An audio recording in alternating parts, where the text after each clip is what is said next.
തായ്ലൻഡും കംബോഡിയയും തമ്മിൽ ദീർഘകാലമായി നിലനിൽക്കുന്ന അതിർത്തി തർക്കം രൂക്ഷമായിക്കൊണ്ടിരിക്കുകയാണ്. ഇതിനിടയിലാണ് ഇരു രാജ്യങ്ങളും തമ്മിലുള്ള സായുധ ഏറ്റുമുട്ടൽ ആരംഭിച്ചത്. തായ്ലൻഡിലെ സുരൻ പ്രവിശ്യയ്ക്കും കംബോഡിയയിലെ ഒദാർ മീഞ്ചയ്ക്കും ഇടയിലുള്ള അതിർത്തിയിലെ 2 പുരാതന ക്ഷേത്രങ്ങൾക്ക് സമീപം വ്യാഴാഴ്ച രാവിലെയാണ് ഏറ്റവും പുതിയ ആക്രമണമുണ്ടായത്. തായ് സൈന്യം പറയുന്നതനുസരിച്ച് രാവിലെ 7:35ഓടെ ടാമുയൻ ക്ഷേത്രത്തിന് കാവൽ നിൽക്കുന്ന സൈനികർ പ്രദേശത്ത് ഒരു കംബോഡിയൻ ഡ്രോൺ കണ്ടെത്തി. കംബോഡിയൻ സൈന്യമാണ് വെടിവയ്പ് ആരംഭിച്ചതെന്ന് തായ് സൈന്യം അവകാശപ്പെടുന്നു. കംബോഡിയ നടത്തിയ ഷെല്ലിംഗിൽ തങ്ങളുടെ 9 പൌരന്മാർ കൊല്ലപ്പെട്ടുവെന്നും 14 പേർക്ക് പരിക്കേറ്റുവെന്നും തായ്ലൻഡ് പറഞ്ഞു. ഷെല്ലാക്രമണത്തിന് മറുപടിയായി കംബോഡിയയ്ക്കുള്ളിലെ സൈനിക ലക്ഷ്യങ്ങളിൽ വ്യോമാക്രമണം നടത്തിയതായി തായ്ലൻഡ് സൈന്യം അറിയിച്ചു. കംബോഡിയ സിവിലിയന്മാരെ ലക്ഷ്യം വെച്ചുള്ള ആക്രമണം നടത്തിയെന്ന് തായ് വിഭാഗം ആരോപിക്കുന്നു. 2 BM-21 റോക്കറ്റുകൾ സുരനിലെ ക്യാപ്ചോങ് ജില്ലയിലെ ഒരു പ്രാദേശിക സമൂഹത്തിൽ പതിക്കുകയും 3 സാധാരണക്കാർക്ക് പരിക്കേൽക്കുകയും ചെയ്തുവെന്നാണ് റിപ്പോർട്ട്. അതേസമയം സംഭവങ്ങളുടെ തായ് പതിപ്പ് അടിസ്ഥാനരഹിതമെന്ന് പറഞ്ഞ് കംബോഡിയ തള്ളിക്കളഞ്ഞു. തായ് ഫൈറ്റർ ജെറ്റുകൾ തങ്ങളുടെ രാജ്യത്തിൽ വലിയ തോതിൽ ബോംബിംഗ് നടത്തിയതായും കംബോഡിയ ആരോപിച്ചു.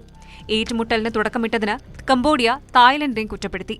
രാജ്യത്തിന്റെ പരമാധികാര പ്രദേശം സംരക്ഷിക്കാൻ നിലയുറപ്പിച്ച കംബോഡിയൻ സൈനികർക്കെതിരെ സായുധ ആക്രമണം അഴിച്ചുവിട്ടുകൊണ്ട് തായ് സൈന്യം കംബോഡിയയുടെ പ്രാദേശിക സമഗ്രത ലംഘിച്ചുവെന്ന് പ്രതിരോധ മന്ത്രാലയ വക്താവ് മാലി സുചേട്ട പറഞ്ഞു.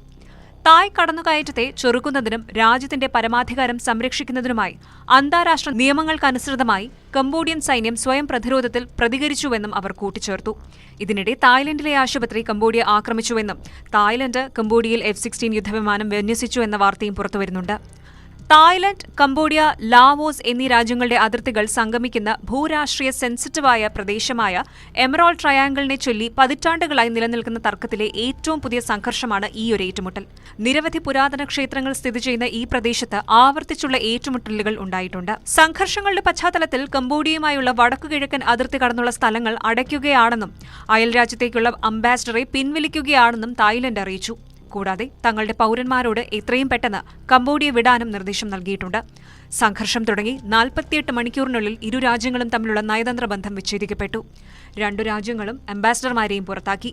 ഈ സംഘർഷങ്ങൾ ദക്ഷിണേഷ്യയെ സാരമായി ബാധിക്കാനുള്ള സാധ്യതയും നിലനിൽക്കുന്നുണ്ട്. മേഖലയിലെ നിലവിലെ അസ്വസ്ഥതകൾ കണക്കിലെടുത്ത് ദക്ഷിണേഷ്യൻ രാജ്യങ്ങൾ ജാഗ്രതയിലാണ്.